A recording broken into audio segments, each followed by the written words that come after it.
जी, ये इस वक्त हम एक टेलर की शॉप पे मौजूद हैं और बहसो मुबाहिसा चल रहा है। और बहसो मुबाहिसा इस बात का चल रहा है कि जी कपड़े सिलवाने हैं और जो यहाँ पर टेलर्स हैं उनका कहना है कि अब ड्यू डेट गुजर चुकी है और उन्होंने बैनर भी आवेज़ा कर दिया हाउसफुल के। यहाँ पर शहरी इनसे बात करेंगे। अच्छा, क्या कह रहे हैं जी, क्यों नहीं ले रहे कपड़े आप?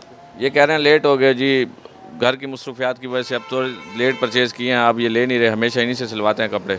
अभी तो ईद में बड़े दिन पड़े हैं, अभी से नहीं ले रहे?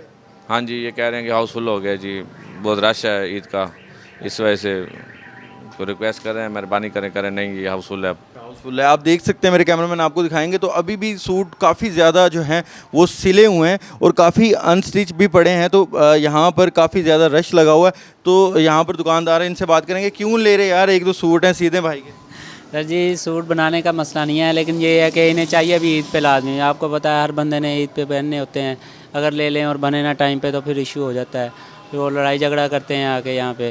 तो इसलिए बुकिंग पहले ही क्लोज़ कर देते हैं ताकि बाद में कोई बदमज़गी ना हो। जी, यहाँ पर जो दुकानदार हजरात हैं, जो टेलर्स हैं, उनका कहना है कि सूट ले लें, अगर वो भी ना टाइम पे सिले तो तब भी बदमज़गी होती है।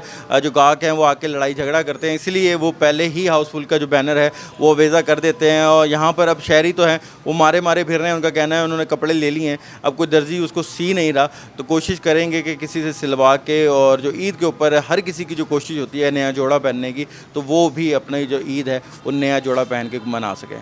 जी।